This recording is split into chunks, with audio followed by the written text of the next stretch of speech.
ಭಕ್ತಿ ನಿರ್ಲಕ್ಷ್ಯ. ಭಕ್ತಿನ ನಿರ್ಲಕ್ಷ್ಯ ಮಾಡೋದು. ಭಕ್ತಿನ ಯಾವತ್ತೂ ನಿರ್ಲಕ್ಷ್ಯ ಮಾಡಬಾರ್ದು. ಭಕ್ತಿನ ನಾವು ನಿರ್ಲಕ್ಷ್ಯ ಮಾಡಿವನಕ್ಕೂ ಅಪವಾದಿ ಕೈಗೆ ನಾವು ಸಿಗ್ತೀವಿ. ನಾವು ಎಷ್ಟು ದೇವ್ರ ರೆಕ್ಕದಲ್ಲಿ ಇರ್ತೀವೋ ಅಷ್ಟು ನಮಗೆ ಭದ್ರತೆ, ಎಷ್ಟು ದೇವ್ರ ಕೈಯಲ್ಲಿ ಇರ್ತೀವೋ ಅಷ್ಟು ನಮಗೆ ಭದ್ರತೆ. ಇದನ್ನ ದಾಟಿ ನಾವು ಬಂದೀವನ್ಕೋ, ಇದನ್ನ ನಿರ್ಲಕ್ಷ್ಯ ಮಾಡಿ ನಾವು ಬಂದೀವನ್ಕೋ ಯಾರ ಕೈಗೆ ಸಿಗ್ತೀವಿ? ಅಪವಾದಿ ಕೈಗೆ ಸಿಕ್ಕಿಬಿಡ್ತೀವಿ. ಅಪವಾದಿ ಕೈಗೆ ನಾವು ಸಿಗಬಾರ್ದಂದ್ರೆ ಭಕ್ತಿನ ನಾವು ನಿರ್ಲಕ್ಷ್ಯ ಮಾಡಬಾರ್ದು. ದಿನ ಭಕ್ತಿನ ಅಭಿವೃದ್ಧಿ ಮಾಡ್ಕೊತ ಹೋಗ್ಬೇಕು. ಆಮೇಲೆ ನಾನು ಅವಾಗ ಮುಂದಕ್ಕೆ ಫಸ್ಟಿಗೆ ಅಂದೆ, ಬ್ರದರ್ ನಾನು ಒಂದು ಟೈಮಲ್ಲಿ ಎಷ್ಟು ಪ್ರಾರ್ಥನೆ ಮಾಡ್ತಿದ್ದೆ, ಇವಾಗ ಆ ಪ್ರಾರ್ಥನೆ ಇಲ್ಲ. ಒಂದು ಟೈಮಲ್ಲಿ ಎಷ್ಟು ನಾನು ಸ್ತುತಿ ಮಾಡ್ತಿದ್ದೆ, ಇವಾಗ ಅದು ಕಡಿಮೆ ಆಗತ್ತೆ. ಎದಕ್ಕೆ ಕಡಿಮೆ ಆಗತ್ತೆ? ಎದಕ್ಕೆ ಕಡಿಮೆ ಆಗತ್ತೆ ಅಂದರೆ ಅಪವಾದಿ ಮಾಡೋ ಕುತಂತ್ರ ಅದು. ನಿನ್ನ ಬೆಳೆದಿಲ್ದ ಆತ್ಮೀಯ ಜೀವಿತದಲ್ಲಿ, ನಿನ್ನ ಬೆಳೆದಿಲ್ದಂಗೆ ಆತ್ಮೀಯ ಜೀವಿತದಲ್ಲಿ ನೀನು ಕನೆಕ್ಟ್ ಆಗಿಲ್ದಂಗೆ ಅವ್ನು ಏನು ಮಾಡ್ತಾನೆ ಗೊತ್ತಾ? ನಿನ್ನ ಮೆಲ್ಲಂಗೆ ನಿನ್ನ ಹಿಂದೆ ಹೇಳಕ್ಕೆ ನೋಡ್ತಾನ. ನೀನು ಹಿಂದೆ ಬಿದ್ದಿ ಅನ್ಕೋ ಏನಾಗ್ತಿ ಗೊತ್ತಾ? ನೀನು ಸಾತನ ಕೈ ಸಿಕ್ಬಿಡ್ತಿ. ನೀನು ಸಾತನ ಕೈ ಸಿಗಬಾರ್ದಂದ್ರೆ ನಿನ್ನಗಳು ದಿನ ಮೆಟ್ಟಿ ಎಕ್ಕಬೇಕು. ಆಮೇಲೆ ದಿನ ಇನ್ನೂ ಜಾಸ್ತಿ ಮಾಡ್ಕೋಬೇಕು. ಆತ್ಮೀಯ ಜೀವಿತ ಇನ್ನೂ ಜಾಸ್ತಿ ಮಾಡ್ಕೋಬೇಕು. ಇನ್ನು ಆತ್ಮೀಯ ಜೀವಿತ ದೇವ್ರಿಗೆ ಕನೆಕ್ಟ್ ಆಗ್ಬೇಕು. ಕನೆಕ್ಟ್ ಆಗದಾಗೆ ನಾವು ಏನಾಗ್ತೀವಿ ಗೊತ್ತಾ? ದೇವ್ರ ಚಿತ್ತ ನಾವು ನೆರವೇರ್ಸೋಕ್ಕಾಗ್ತದೆ, ದೇವ್ರ ಉದ್ದೇಶ ನಾವು ನೆರವೇರ್ಸೋಕ್ಕಾಗ್ತದೆ. ಒಬ್ಬರಿದ್ರೆ ಕುಟುಂಬನ ಕಾಪಾಡ್ತೀನಿ ಅಂದನ ದೇವ್ರು. ಆಮೇಲೆ ಒಬ್ಬನ ಸಾಕು ನನಗೆ ಅಂದನ. ಒಬ್ಬರಿರ್ರಿ ಕುಟುಂಬದಲ್ಲಿ, ನಾನು ನಿಡ್ಕ ಸಾಕು ದೇವ್ರು. ಅದೇ ನೀನಿರು ಸಾಕು, ನೀನಿರು ಅಷ್ಟೇ, ನಂತಾಗಿರು. ಇನ್ನು ಎಲ್ಲರ ಬಗ್ಗೆ ನೀನು ಚಿಂತೆ ಮಾಡ್ತೀವಿ.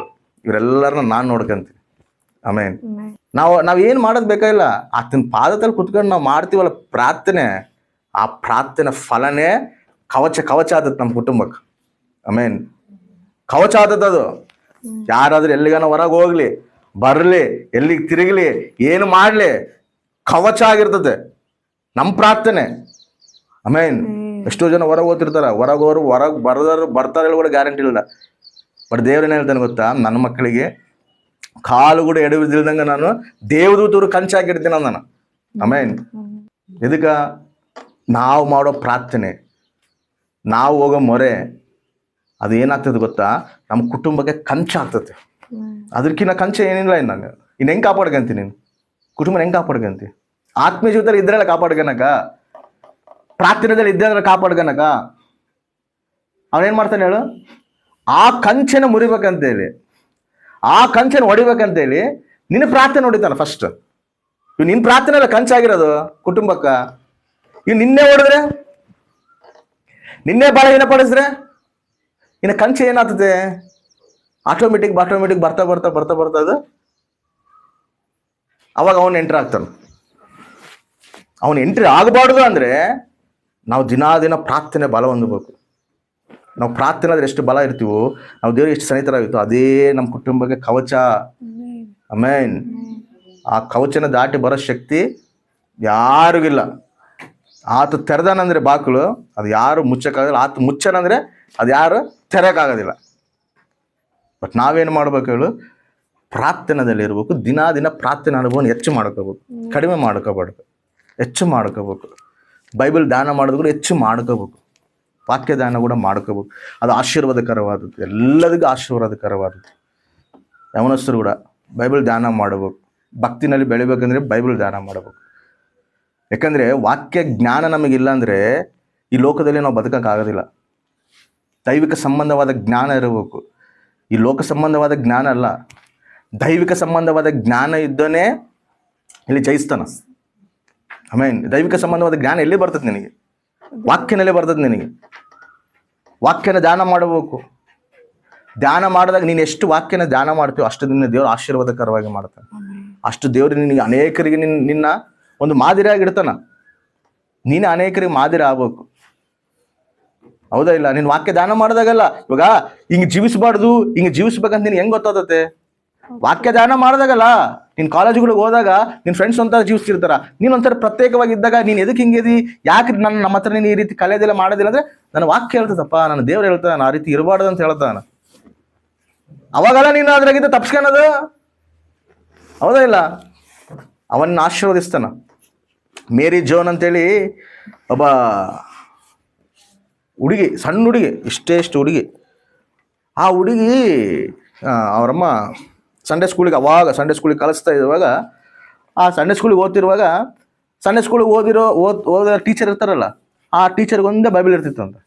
ಆಗಿನ ಕಾಲದಾಗ ಅಸಲು ಬೈಬಲ್ ಯಾರ ಕೈಗೆ ಇರ್ತಿದ್ದಿಲ್ಲ, ಆ ಟೀಚರ್ ಕೈಗೆ ಬೈಬಲ್ ಇತ್ತು. ಆ ಬೈಬಲ್ನಾಗ ಇರೋ ಕಥೆಗಳೆಲ್ಲ ಹೇಳ್ತಿದ್ಲಂತ. ಕಥೆಗಳೆಲ್ಲ ಹೇಳ್ತಿರುವಾಗ ಈ ಹುಡುಗಿ ಚೆನ್ನಾಗಿ ಕೇಳ್ತಾಯಿಲ್ಲ, ಆ ಬೈಬಲ್ ಕಥೆಗಳೆಲ್ಲ ಕೇಳ್ತಾಯಿಲ್ಲ. ಈ ಹುಡುಗಿ ಏನು ಆಸೆ ಬಂದಿದ್ರೆ, ಈ ಟೀಚರ್ ಹೇಳ್ತಾರಲ್ಲ ಸರಿ ನಾನೇ ಅದನ್ನು ಓದಬೇಕು, ಅದ್ರಾಗ ಏನಾಯ್ತಿನ್ನ ನಾನೇ ತಿಳ್ಕೊಬೇಕನ್ನೋ ಆಸೆ ಹುಟ್ಟೈತೆ. ಅದಕ್ಕೆ ಏನು ಮಾಡಲ್ಲ, ಟೀಚರ್ ನನಗೆ ಆ ಬೈಬಲ್ ಬೇಕು, ನನಗೆ ಕೊಡ್ತೀರಾ ಅಂತಿದ್ರು. ಇಲ್ಲಮ್ಮ ನನ್ನ ಹತ್ರ ಒಂದೇ ಇರೋದು ಈ ಬೈಬಲು, ಇದರಲ್ಲಿದ್ದೇ ನಾನು ಟೀಚ್ ಮಾಡ್ಬೇಕು ಎಲ್ಲರಿಗೆ. ಈ ಬೈಬಲ್ ಇಲ್ಲ ಅಂದ್ರೆ ನನಗೆ ಈ ಬೈಬಲ್ ಬೇಕು ಅಂತ. ಈ ಬೈಬಲ್ ಬೇಕಂದರೆ ಇಲ್ಲಲ್ಲಿದ್ದ ಒಂದು 30 ಕಿಲೋಮೀಟರ್ ದೂರದಲ್ಲಿ ಒಬ್ಬ ವ್ಯಕ್ತಿ ಅದಾನ, ಪಾಸ್ಟರ್ ಅದಾನ. ಆ ಪಾಸ್ಟರ್ದಲ್ಲಿ ಬೈಬಲ್ ಸಿಗ್ತೈತೆ ನಿನಗೆ. ಅಲ್ಲಿ ಹೋದ್ರೆಗಿನ ಇಷ್ಟು ಅಮೌಂಟ್ ಆಗ್ತದೆ ನೋಡು, ಇಷ್ಟು ದುಡ್ಡು ತಗೊಂಡೋದ್ರೆಗಿನ ನೀನು ಅಲ್ಲಿ ತಗೊಂಡೋಗಿ ಕೊಟ್ಟರೆ ಆ ವ್ಯಕ್ತಿ ನಿನಗೆ ಬೈಬಲ್ ಕೊಡ್ತಾನೆ ಅಂತಿದ್ರೆ, ತಾನು ಬಡ ಕುಟುಂಬದವಳು, ಎಲ್ಲಿ ದುಡ್ಡಿಲ್ಲ. ಸರಿ, ಈಗ ಏನು ಮಾಡಲ್ಲ ಗೊತ್ತಾ, ಈ ಹುಡುಗಿ ಆ ವಯಸ್ಸಿನಾಗೆ ನಾನು ಆ ಬೈಬಲ್ ಓದಬೇಕು, ಆ ಬೈಬಲ್ ತಿಳ್ಕೊಬೇಕು, ಆ ಬೈಬಲ್ನಾಗೆಲ್ಲ ನಾನು ಏನೇನು ದೇವ್ರ ಭಾಷೆನೆಲ್ಲ ನಾನು ಅರ್ಥ ಮಾಡ್ಕೋಬೇಕಂತೇಳಿ ಈ ಹುಡುಗಿ ಏನು ಮಾಡಬೇಕು, ಸ್ಕೂಲಿಗೆ ಹೋಗೋದು, ಸಾಯಂಕಾಲ ಬರೋದು, ಬಂದ ಮೇಲೆ ಕಟ್ಟಿಗೆಗಳೆಲ್ಲ ಹೊಡೆದು ಆ ಕಟ್ಟಿಗೆಗಳು ಮಾರ್ತಿದ್ಲಂತ. ಸಣ್ಣ ಹುಡುಗಿ ಮಾರಿ ಅದ್ರಾಗಿರೋ ದುಡ್ಡು ಬಂದಿದ್ದನ್ನೆಲ್ಲ ಎತ್ತಿಟ್ಕೊಂತಿದ್ಲಂತ. ಮತ್ತು ಸ್ಕೂಲ್ಗೆ ಹೋಗಿ ಬರೋದು, ಸಾಯಂಕಾಲ ಬರೋದು, ಅಲ್ಲಿ ಕಟ್ಟಿಗೆಗಳೆಲ್ಲ ಹೊಡ್ಕೊಂಬರೋದು, ಅವನ್ನೆಲ್ಲ ಮಾರೋದು, ದುಡ್ಡು ಇಟ್ಕೊಳ್ಳೋದು, ಹಂಗೆಲ್ಲ ಮಾರ್ತಿದ್ಲಂತ. ಮಾಡ್ತಿರುವಾಗ ಅದ್ರಲ್ಲಿ ದುಡ್ಡು ಕಲೆಕ್ಟ್ ಮಾಡ್ಕೊಂಡಲ್ಲ, ಇಷ್ಟು ಅಮೌಂಟ್ ಅಂತ ಹೇಳಿದ್ರೆ ಅಷ್ಟು ಅಮೌಂಟ್ ಕಲೆಕ್ಟ್ ಮಾಡ್ಕೊಂಡು ಇವಾಗ ಅಲ್ಲೇ 30 ಕಿಲೋಮೀಟ್ರ್ ಹೋಗ್ಬೇಕು. ಹೆಂಗೆ ಹೋಗ್ಬೇಕು? ನಡ್ಕೊಂತ ಹೋಗ್ಬೇಕು. ಆ ದುಡ್ಡು ಹಿಡ್ಕೊಂಡು ಸಣ್ಣ ಹುಡುಗಿ ನಡ್ಕಾಂತ ಹೋಗಲಿ. ಇದು ನಿಜವಾದ ಕತೆ, ನೀವು ಬೇಕಾದ್ರೆ ಯೂಟ್ಯೂಬ್ನಲ್ಲಿ ಹೊಡೆದು ನೋಡ್ರಿ, ಮೇರಿ ಜಾನ್ ಅಂತೇಳಿ ಹೊಡೆದು ನೋಡ್ರಿ, ಅದು ಬರ್ತೈತೆ ಆಕಿಂದ ಸ್ಟೋರಿ. ಏನು ಮಾಡ್ತಾಳೆ ಗೊತ್ತಾ, ಸಣ್ಣ ಹುಡುಗಿ ನಡ್ಕಾಂತ ಹೋಗ್ತಾಳೆ, 30 ಕಿಲೋಮೀಟ್ರ್ ಹೋಗ್ತಾಳೆ ದೂರ. ಅಷ್ಟು ದೂರ ನಡ್ಕೊಂತ ಹೋಗಿ ಕರೆಕ್ಟಾಗಿ ಪಾಸ್ಟರ್ ಮನೆ ಹತ್ರ ಬರ್ತಾಳೆ. ಬಂದು ಬಾಗಿಲು ತಡ್ತಾಳೆ. ಪಾಸ್ಟರ್ ಬಂದು ಬಾಗಿಲು ತಡ್ತಾನೆ, ಏನಮ್ಮ ಏನು ಬೇಕಾಗಿತ್ತು? ನನಗೊಂದು ಬೈಬಲ್ ಬೇಕು ಅಂತ. ಬೈಬಲ್ ಬೇಕಂತೇಳಿ ದುಡ್ಡು ಕೊಟ್ಟಾಗ ಅಂತಿದ್ದು, ಅಯ್ಯೋ ಅಮ್ಮ ಬೈಬಲ್ಗಳೆಲ್ಲ ಆಗೋಗ್ಬಿಟ್ಟವಲ್ಲ, ಬೈಬಲ್ ಇಲ್ಲಮ್ಮ ನನ್ನ ಹತ್ರ, ಇವಾಗಿಲ್ಲ ನನ್ನ ಹತ್ರ, ಇನ್ನೂ ಅದು ಬರಬೇಕಂದ್ರೆ ಭಾರಿ ದಿನಗಳಾಗ್ತವೆ, ಅವು ಬೇಕಾದ್ರೆ ನಾನು ಕೊಡ್ತೀನಿ ಅಪ್ಪ ಅಂತ ಹೇಳಿದ್ರೆ, ಆ ಹುಡುಗಿ ಅದು ತಗೊಂಡೋಗಿ ಅಲ್ಲಿ ಹೊರಗೆ ಕೂತ್ಕೊಂಡು ಕೂತ್ಕೊಂಡಾಗಂತ ಫುಲ್ ಆಳ್ತಾಳೆ, ದುಃಖ ಆಳ್ತಾಳೆ. ಅಂದ್ರೆ ಇಷ್ಟು ದೂರ, ಇಷ್ಟು ಪ್ರಯಾಸಪಟ್ಟು, ಎಷ್ಟೋ ದಿನಗಳಿದ್ದ ಕಷ್ಟಪಟ್ಟು ಇವೆಲ್ಲ ಕುಡಿಟ್ಕೊಂಡು ನಾನು ತಗೊಂಬಂದು ಇಷ್ಟು ದೂರ ನಡ್ಕೊಂಬಂದ್ರೆ ಬೈಬಲ್ ಇಲ್ಲ ಅಂತ ಹೇಳ್ತಾರೆ ಅಂತೇಳಿ ಫುಲ್ ಆಳ್ತಾಳೆ. ಆ ಹುಡುಗಿ ಅಳೋದು ನೋಡಿ ಈ ವ್ಯಕ್ತಿ ಹೋಗಿ ಬೈಬಲ್ ತಗೊಂಬಂದು ತಗಮ್ಮ ಬೈಬಲ್ ಎಲ್ಲ ಐತೆ ನೋಡಂತ. ಮತ್ತು ಇವಾಗಾದರೆ ಇಲ್ಲ ಅಂತ ಹೇಳಿದ್ರಲ್ಲ ಬ್ರದರ್ ನೀವು ಅಂತ ಹೇಳಿದ್ರೆ, ಇಲ್ಲಮ್ಮ ನನ್ನ ಹತ್ರ ನಿಜವಾಗ್ಲೂ ಬೈಬಲ್ ಇಲ್ಲ, ಇದು ನಂದು ಬೈಬಲ್, ನನಗಂತ ಇಟ್ಕೊಂಡು ನೀನು ಓದ್ಕೊಳಕ್ಕೆ. ನೀನು ಅಳುತ್ತಿದ್ರೆ ನೀನು ಅಳು ನೋಡಿ ನಾನು ತಟ್ಕೊಳಕ್ಕೆ ಆಗಲಾರ್ದು ನನ್ನ ಬೈಬಲೇ ನಿನಗೆ ಕೊಡ್ತೀನಿ, ಬೇಕಾದ್ರೆ ನಾನು ಯಾವಾಗ ಬೈಬಲ್ ನಾನು ತಗೊಂತೀನಿ, ಈ ಬೈಬಲ್ ತಗಮ್ಮ ಅಂತೇಳಿ ಕೊಟ್ಟಾಳ. ಅವಾಗ ಎಷ್ಟೋ ಸಂತೋಷರಾಗಿದ್ದ, ಬಾ ದೇವ ನನಗೆ ಬೈಬಲ್ ಸಿಕ್ಕೈತಂತೆ ತಗೊಂಡು ಆನಂದಾಗ ಬಂದಾಳ. ಆ ಆಸೆನ ದೇವ್ರು ತೀರಿಸ್ತಾನೆ. ಆ ಹುಡುಗಿನ ನೋಡಿ ಈ ವ್ಯಕ್ತಿ ಏನು ಮಾಡ್ಯಾನ ಗೊತ್ತಾ, ಅರೆ ಈ ಬೈಬಲ್ ಓದ್ಬೇಕಂತ ಇಷ್ಟು ಆಸೆ ಇಟ್ಕೊಂಡವ್ರು ಎಷ್ಟೋ ಮಂದಿ ಅದಾರಲ್ಲ, ಈ ಬೈಬಲ್ ಎಲ್ಲರ ಕೈಗೆ ಹೋಗ್ಬೇಕಂತೇಳಿ ಅವಾಗೆ ಬೈಬಲ್ ಸೊಸೈಟಿ ಆಫ್ ಇಂಡಿಯಾನ ಸ್ಥಾಪನೆ ಮಾಡಿರೋದಂತ. ಇವತ್ತು ನಮ್ಮ ಬೈಬಲ್ ತೆಗೆದು ನೋಡ್ರಿ, ಇಲ್ಲಿ ಸ್ಟಾರ್ಟಿಂಗೇ ಇರ್ತೈತೆ, ಏನಂತ ಇರ್ತೈತೆ ನೋಡ್ರಿ, ಬೈಬಲ್ ಸೊಸೈಟಿ ಆಫ್ ಇಂಡಿಯಾ. ಇದನ್ನ ಪ್ರಾರಂಭ ಮಾಡಿದ್ದೆ ಆ ಸೇವಕನು. ಯಾರು ನೋಡಿ ಪ್ರಾರಂಭ ಮಾಡ್ಯಾನ ಹೇಳ? ಆ ಹುಡುಗಿನ ನೋಡಿ ಪ್ರಾರಂಭ ಮಾಡ್ಯಾನ. ಆಮೇಲೆ ಆ ಹುಡುಗಿ ನೋಡಿ ಆಸಕ್ತಿ ನೋಡಿ ಪ್ರಾರಂಭ ಮಾಡ್ಯಾನ. ಅರೆ ಇವಾಗ ನಮ್ಮ ಕೈಯಲ್ಲಿ ಬೈಬಲ್ಗಳಿದ್ದು, ಒಬ್ಬ ಒಂದೊಂದು ಮನೆ 4 ಬೈಬಲ್ಗಳಿದ್ರು ಕೂಡ ಬೈಬಲ್ ಓದೋದಿಲ್ಲ. ಹೆಂಗ ಆಶೀರ್ವಾದ ಬರ್ತದೆ? ಹೆಂಗ ನೀನು ಅನೇಕರಿಗೆ ಆಶೀರ್ವಾದಕರವಾಗಿರ್ತಿ?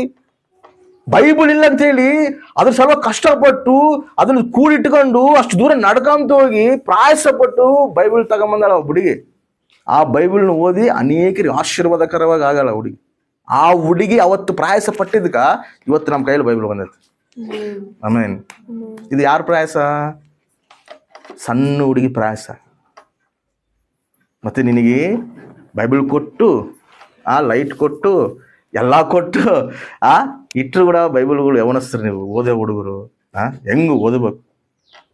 ಪರಿಚಯ ಸ್ಟಾರ್ಟ್ ಆಗಿ 1 ವರ್ಷ ಆಯಿತು. 1 ವರ್ಷದಲ್ಲಿ ಬೈಬಲು ಪೂರ್ತಿ ಕಂಪ್ಲೀಟ್ ಮಾಡ್ಬೇಕಲ್ಲ, ಇಲ್ಲಿವರೆಗೆ ಕಂಪ್ಲೀಟ್ ಮಾಡ್ಬೇಕಲ್ಲ, ಆದಿಕಾಂಡದ ಪ್ಯಾಟರ್ನ್ ಕಂಪ್ಲೀಟ್ 1 ವರ್ಷದಲ್ಲಿ ಕಂಪ್ಲೀಟ್ ಮಾಡ್ಬೋದಲ್ಲ.